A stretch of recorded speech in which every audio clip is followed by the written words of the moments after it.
Namaste, I'm Ruchira, the founder of Apne, which launched the 1 Million Meals campaign to get food to victims of sex trafficking and their children during the COVID crisis in India.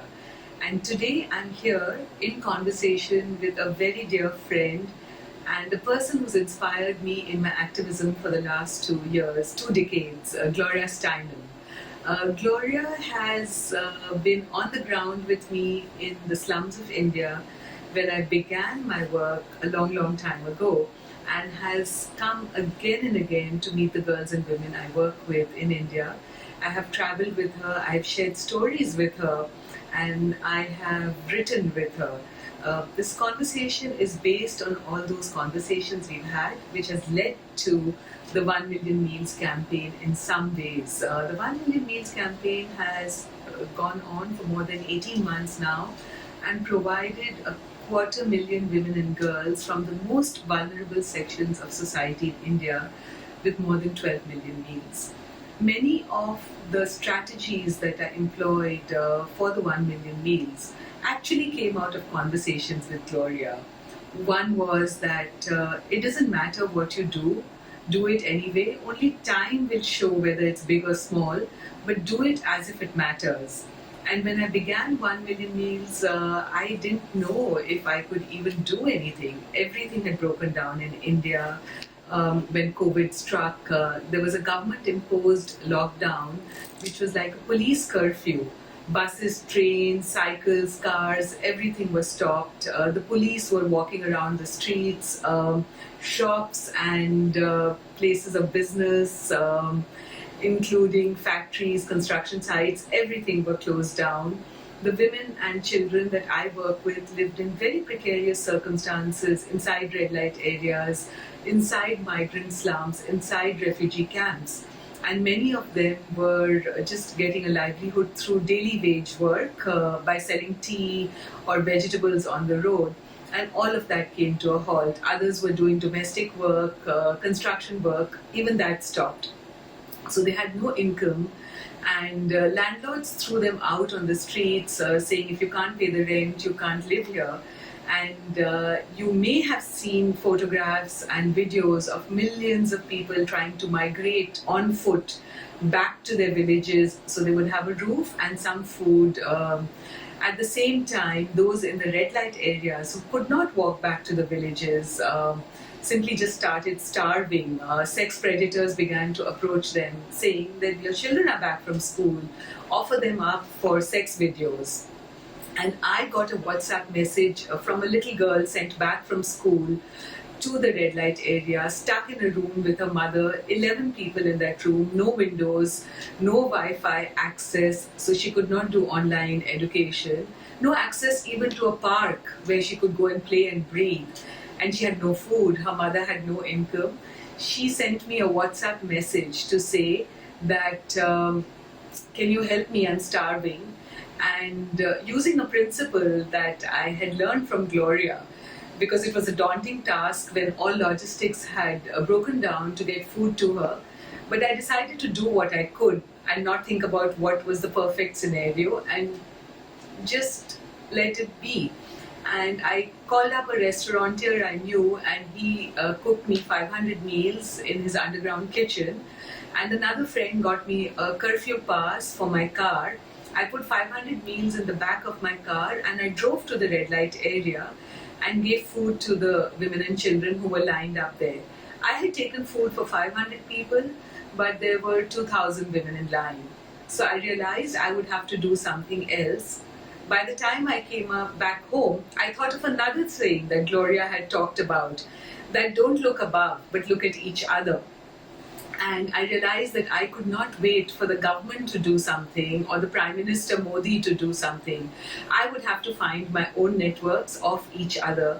So I ended up creating a human chain all the way from factory owners to the last girl in the brothel. In between were the community mobilizers, the student volunteers, the truck drivers, the shopkeepers, the warehouse owners, and the factory owners who all helped to keep this human chain running smoothly. And that's when I realized Gloria's most profound statement, as this chain worked and worked and worked, and we managed to scale up from 500 meals to more than 12 million meals, that we are linked, not ranked. And today I want to share that idea with you by getting Gloria to speak about it herself. Gloria, we are linked, not ranked is such a practical strategy besides being a wonderful philosophy. How did you understand this, and what can you share about it with the people listening to us today? Well, as I was listening to you, I was realizing I should explain that, first of all, I'm a lot older than you are. Secondly, when I first graduated from college in the 1950s, I went to India and I lived in India for 2 years. So really, I learned this in India. So it was, of course, always the other, besides the United States and India, two huge, diverse democracies. In the 1950s, when I arrived there, it was very much still a Gandhian era in which there was an understanding that you organized from the bottom up, not from the top down. So I say this because otherwise I fear we think of ourselves as distant from each other, but in fact, just as we viscerally connected across generations and continents, and I learned first in India and translated what I learned there here, we are in a kind of big circle in which our individual acts then influence our collective acts and change our consciousness wherever we are in whatever country we are. I wonder if we aren't maybe more likely to understand this now because we've had a disastrous year of disease with COVID. And of course, COVID does not respect national boundaries. COVID does not care what race or class or gender we are. So I hope that the positive part of this huge tragedy may be that there is another leap of understanding to take us beyond national boundaries and towards a real understanding that I learned in India and it changed my life here, and vice versa. Yes, we're definitely linked. Yes. Ruchira, it seems to me as I look not only at your whole life but the most recent past, when you have been literally on wanted posters in your own country of India, when you have been going back and forth in what is now kind of dangerous travel between our two distant countries. It's a miracle to me. You probably can't answer this, but I just don't know where your bravery comes from. How does it begin? It's a bit like what you said, that courage comes by doing. So I was also brought up in a Gandhian household where I was taught to stick by the truth, come what may, and also think about what I could do for the other, the last, as a part of a lifestyle. It wasn't cut off it wasn't in compartments that I would do this for myself and that for the other, but it was part of living and breathing, that we are interconnected and interdependent. And so I saw my parents as incredibly courageous people in little acts, not in flamboyant big acts. But my father, as a 15-year-old, would tell me stories about how he wanted so much to be part of Gandhi's movement, and India had just become independent, and he wanted to go to jail because Gandhi had asked all young people to go to jail, and he felt he would never get the chance.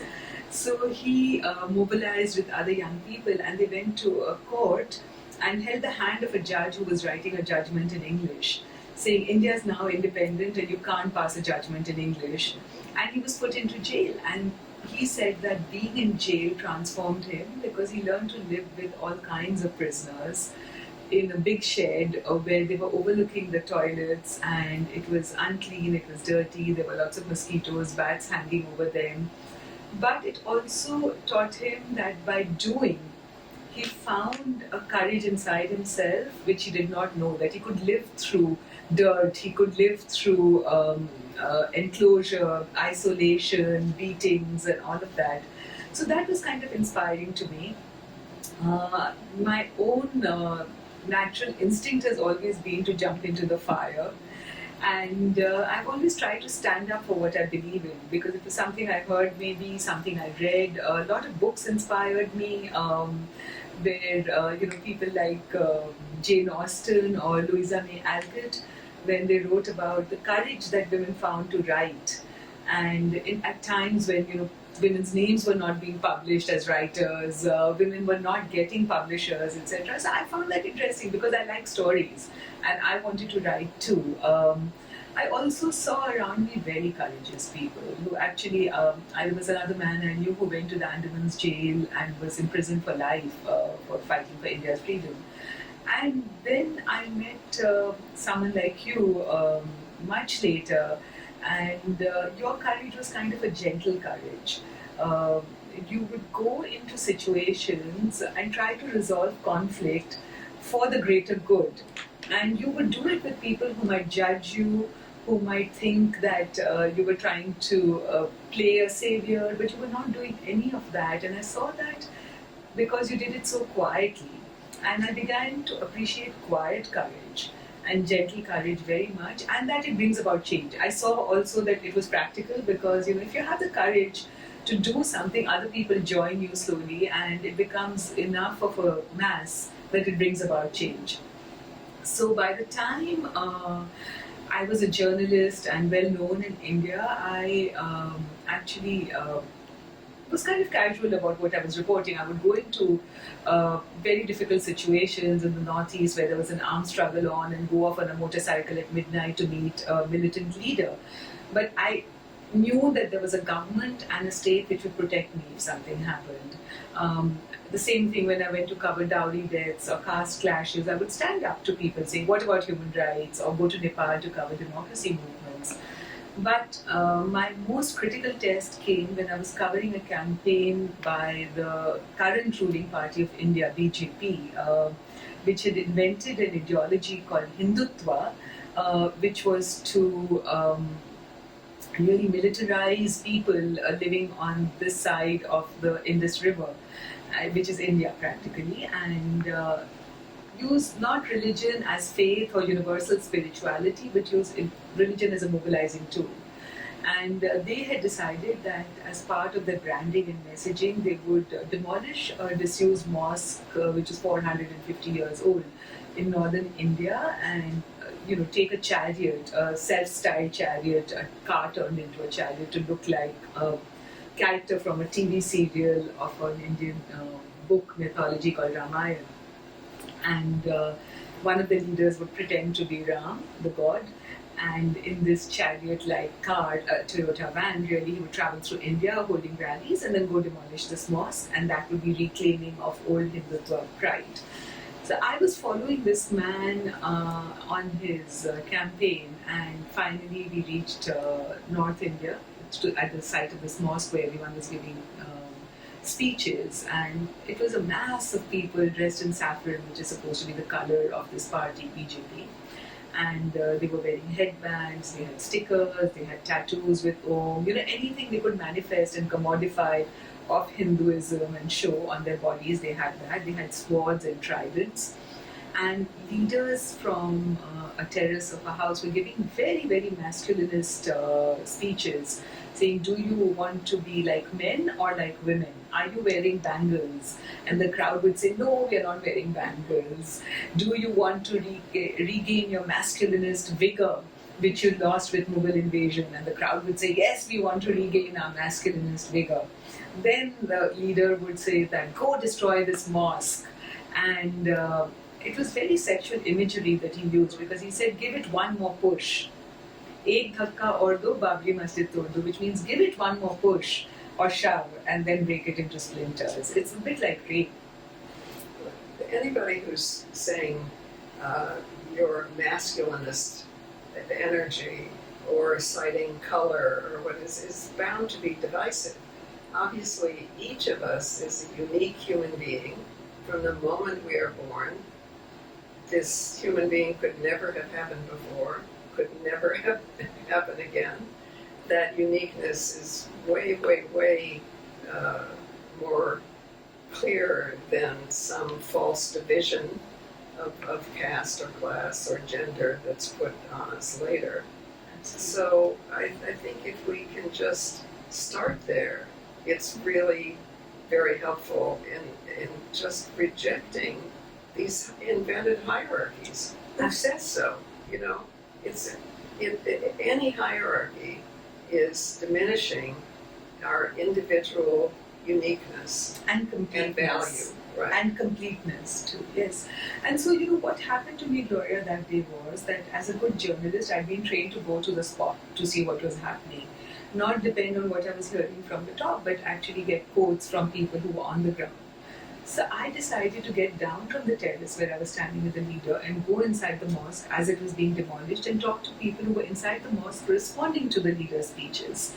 So I went inside and I was wearing jeans and a shirt and I had my notebook in my hand. I had no saffron on me, no bindi, no Hindu mark on me. I was just a casual, modern young woman. And when I walked in, there was a mob inside the mosque, literally body to body. You know how places can get very crowded in a rally. And I tried to slither in, so they said, oh, who is she? And I had a hanky on my head, a wet hanky, because it was really hot. And there, these people thought that I was Muslim, so somebody began to say that, oh, she's got a hanky on her head, she must be Muslim. Others knew I really did not look like them. There was no woman there, so they began to strangle me to death, saying, kill her, she's Muslim, she's the granddaughter of Babur, one of the Mughal emperors, etc. And they began to try to strangle me to death, and I could not get the words out to say I'm born a Hindu. And it was kind of irrelevant because I was being killed in that moment. And at the same time, they were tugging at my shirt, and somebody was pinching my breast, somebody was poking other private parts. So I was being sexually molested as I was dying. And somehow one man said, oh, let's not do this here. They probably needed more space to rape me or something. They said, let's take her out. So they pulled me out to a trench outside. And there I was rescued by a man who I'd interviewed a couple of days before, who was from my village and had come to be part of this rally. And he pulled me out and he said, no, she's a journalist, she's a Hindu, she's from my village, leave her alone. And he got hit in the bug, he was bleeding. But he pulled me out. I went back to the leader on the terrace to tell him that, women are being attacked, journalists are being attacked. Please announce on the mic to tell the crowds not to become violent. And he said, ignore what happened to you. This is a historic day. And eat some sugar. So I realized that the leader did not care about people. He did not care that women were being attacked and raped. And that was also a very scary moment for me. But also there was rage. I felt great rage in that moment. And so I asked him, I said, can you make sure that I get to my car? I want to leave now and get back to Delhi. So he said, he just gave me some binoculars and said, look what's happening. And through the binoculars, I could see houses of very, very poor people who normally live around mosques, like beggars and all that. And their houses were being burned. So I asked him, I said, whose houses are these which are being burnt? And he said, oh, these are poor Muslims burning their own homes for compensation from the government. And I was really appalled. He had made no arrangements for us. He kept getting his leaders, his followers to give more and more militant speeches. And the mosque came down and I could see houses burning in the horizon. Anyway, we waited for some time and then I tried to find 2 or 3 other journalists in a group. We managed to get out. I got back to Delhi. We all decided, all of us who had been attacked in different parts of the rally, to meet at the press club. And that time, those were the days of national television. So, national television was there to listen to us. And somebody put a mic in front of me, and I said I was nearly strangled to death by the BJP and its affiliate parties, and they had a psychopathic gleam in their eye, and that went viral. And after that, in Delhi, I was stalked. They tried to get me fired from my place of work. And in those days, it wasn't online. It was much more dangerous because they physically would show up. So they showed up outside my house, they vandalized my car. If I would walk from one place to another, there would be people heckling me, etc. And that just made me more angry. So I decided to testify in all the commissions of inquiry which were set up to demolish the mosque and the riots against Muslims which were organized after that to kill them. And I was gaslit very badly for a few months during that period. People would say that you are doing this because you want attention. Where are your scratch marks? Do you act in TV serials? Do you smoke cigarettes? Also, attacking me as a human being by trying to assassinate my character in a very patriarchal way. Do you smoke cigarettes? Do you act in TV serials? Why do you have so many male friends? How come you live with a man without marrying him, etc.? And that just strengthened my resolve to go on testifying in court. And one of the questions I still remember they asked me was that, do you believe in God? Is there any photograph of God in your house? And so I answered saying I believe in the Bhagavad Gita, in which Krishna tells Arjun that he must battle all evil. So my courage really came from taking a stand, first from anger, and maybe the social conditioning that I'd grown up with, that stick by the truth, and then taking a stand, and then just taking a stand gave me an education, because then once I started speaking up, I realized the value of it, because I also realized what was at stake.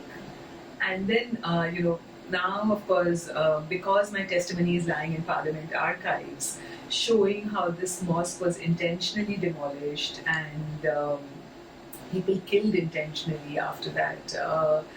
The BJP is in power now, and they're trying to whitewash this whole affair by saying it was unintentional, it was a mob which went out of control. But I actually heard the leaders speak on the mic, and I heard what they told me. So there was very much, it was planned and intentional, and I'm a witness to it.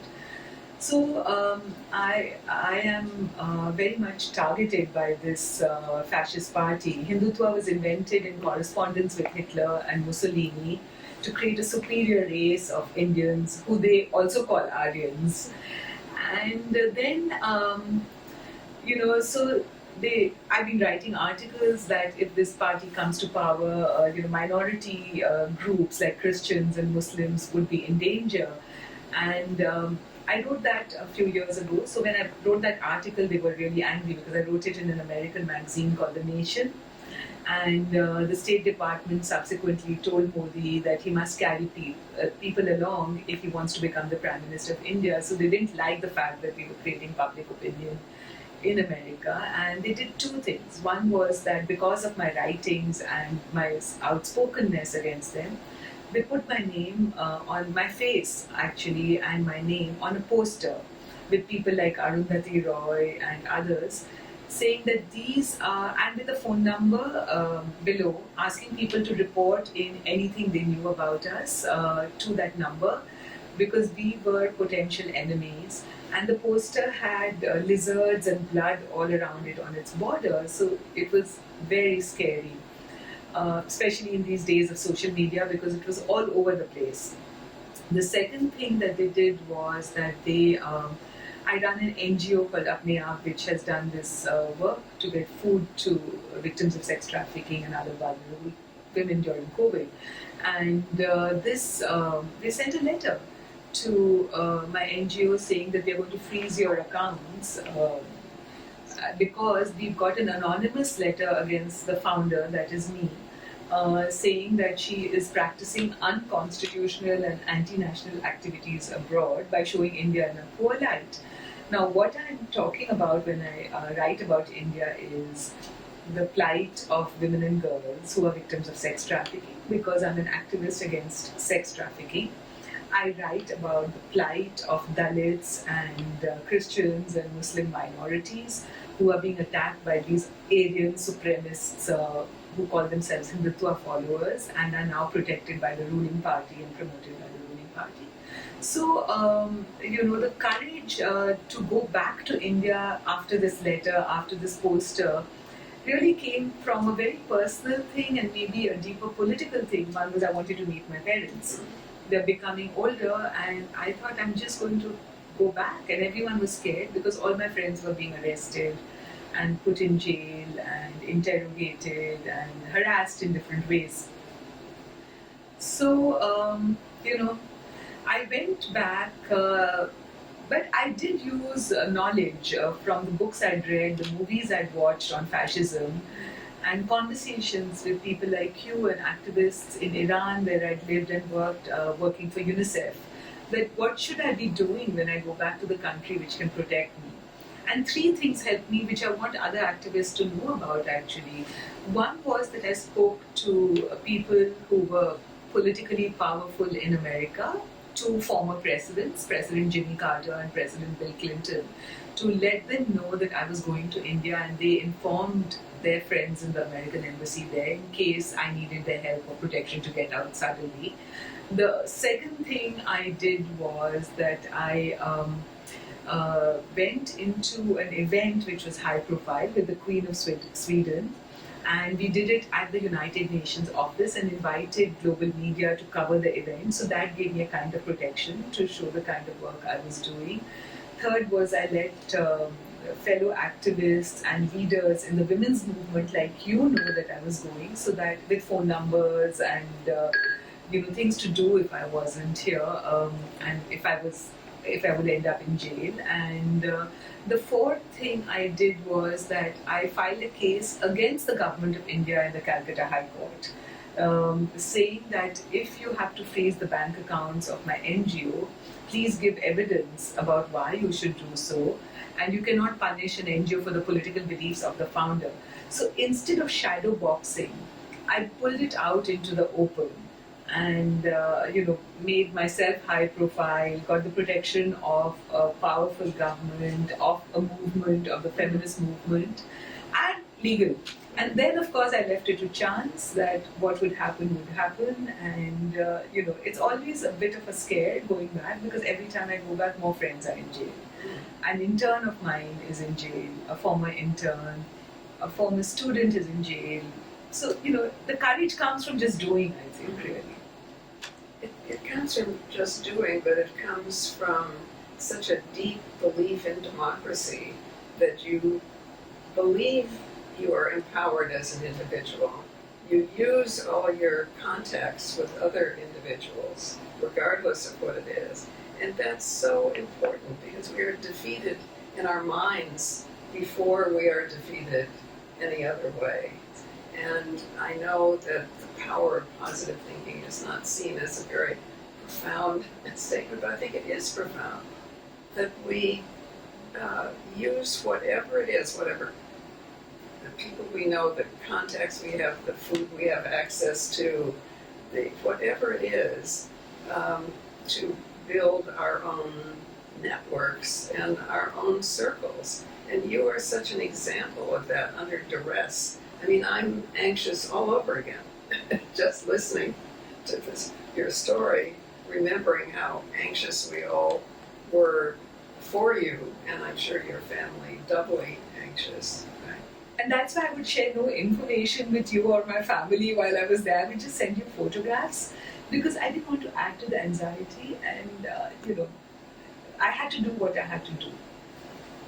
Well, I wish we could somehow magically multiply you and your story, because you are giving courage and strength and faith in each person's uniqueness to everybody who's listening right now. And I hope that this tape is spread far and wide, because this is like a seed, and we don't know what flowers there will be from people listening to your story, being inspired by your story, and carrying their own stories forward with much more courage and humor and love and enjoyment and living in the moment, which happens to be the only time we can live right now.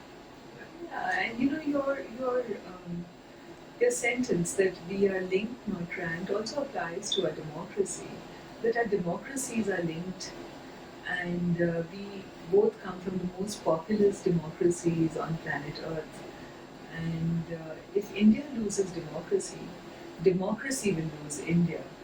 And I have seen in the last decade that I've been in the United States how the very same things that the Hindutva forces used in India to come to power were used by Trump and his followers to. He kept talking about Make America Great Again. Our Prime Minister Modi said the same thing, Make India Great Again, Shining India. Yeah, now anybody who looks to the past in that way is probably a problem, not to the present and future. Some mythical past. Right?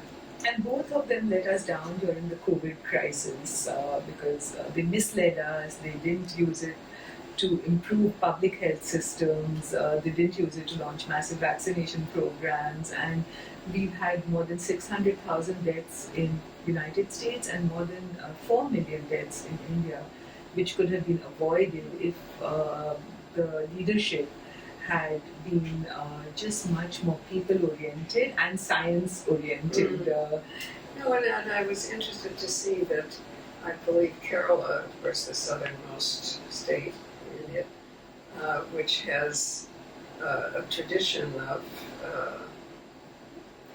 equality, matrilineal structures, and so on, so had the least danger from COVID. So,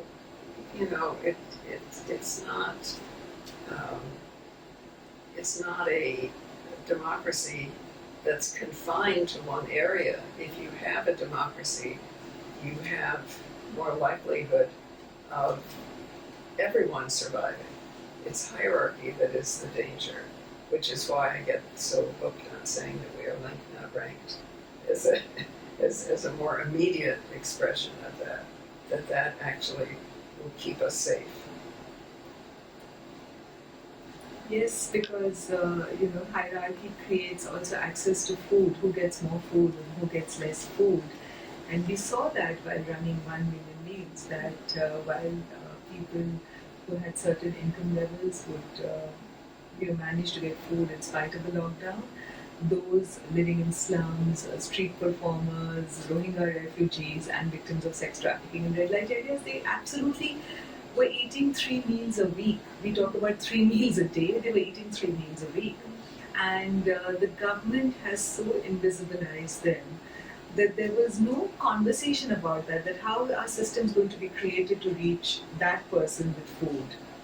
And so that was when I realized something else that you talk about, that when leadership fails, then don't look to the top, look at each other and carry on. Yes, no, I think that is part of the secret of everything, that just to look at each other, to look laterally, and to make an emotional connection, and just to act. I mean, to have faith in it, as you did. Just to do it. Because otherwise the state of anxiety and fear keeps us from seeing what's possible in the present, in the eternal present. That's so true. That's what you asked me, like, how did I have the courage? I may have had the courage to plunge in from rage, but the courage to carry on and to keep doing it was actually because I started doing something. Because then you get the satisfaction of doing something and achieving that. So then you begin to feel, yes, I have some control and I'm the person who I am, and it doesn't matter what the leader or the fascist or whoever he is doing. Well, it does happen that we can only live in the present. So I don't know how we let people persuade us to put our minds in the future or the past. No. And I'm so grateful for this present right now in this room. Right? Thank you. Just thank you for being like here. Food itself. Right? Thank you. It's just so wonderful, and we're so happy to share some of our thoughts with all of you. we'll continue this conversation over the years as long as we can. Namaste. Yes, Thank you. namaste.